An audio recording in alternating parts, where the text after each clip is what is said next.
Hi guys, this is Jaquetta and welcome back to my channel. And today we're going to be making a skirt. So I have a coordinating jacket for this skirt that I made honestly years ago.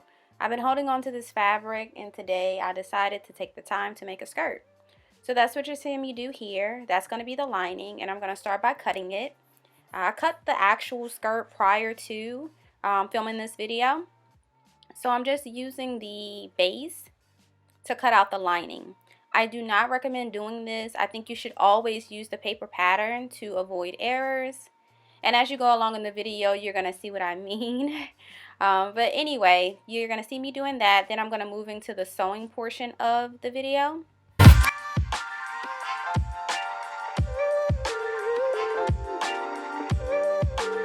Now the thing about this type of fabric is I feel like with the Singer heavy duty sewing machine, I feel like it doesn't stitch well. I feel like the stitches are on top of each other. They're super tight, tighter than I want them to be. But it is what it is. I did the best with what I have. So you're going to just connect all of your panels. And then from there, what we're going to do is top stitch. That's the only way you can get this heavy type of fabric flat, in my opinion. And within doing that, that's when I noticed the stitches were super tight. I'm here deciding which color that I want to use. I decided to go with black. I wanted to keep it simple because I wanted to be able to wear it with everything or anything in my closet. So I decided to do that. And here you're just going to see me go through the steps of top stitching this garment.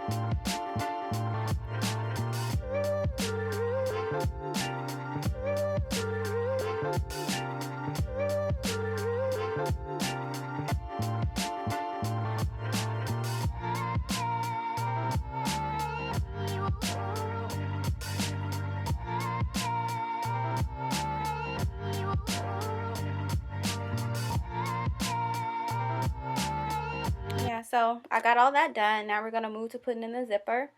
Also, another thing with leather light type of fabrics, you can't use pins because whatever hole you poke is going to stay, right? So I need something to help me attach the zipper. So I use this tape. I can't remember the name of it, but it's intended for sewing machines so it doesn't gum up your needle.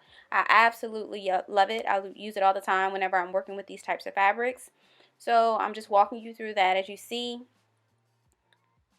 by applying the tape and putting the zipper on top of it first, the zipper won't slide, so you can get a good placement of the zipper.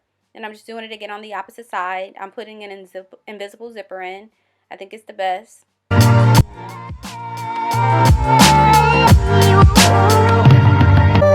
this is another tip. I use this pointer tool to help me get the teeth to be completely flat so I can get as close as the edge as possible, because I really don't want you to see the zipper at all.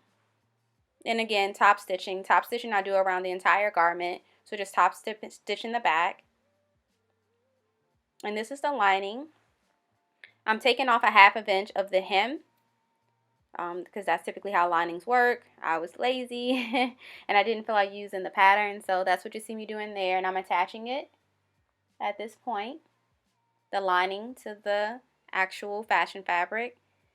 And this is what I meant by don't do that. So what you see here is that there's not enough lining to cover the waist.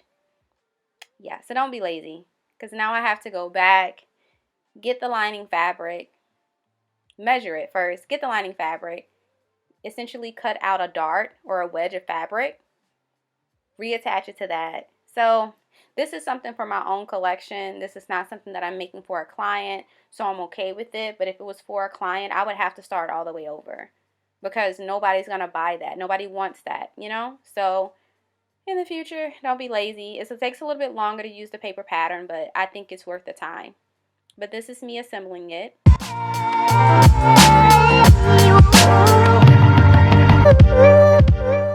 here, yeah, just continue to stitch. I'm top stitching again on where the zipper was.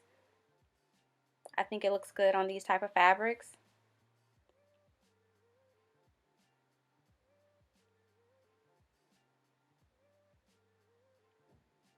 And this is the finished product. Yeah. Yes. This is the jacket that I made years ago to go with it. I just threw something on. It's not a real styling video, but I will do one. But thank you for watching my video, guys.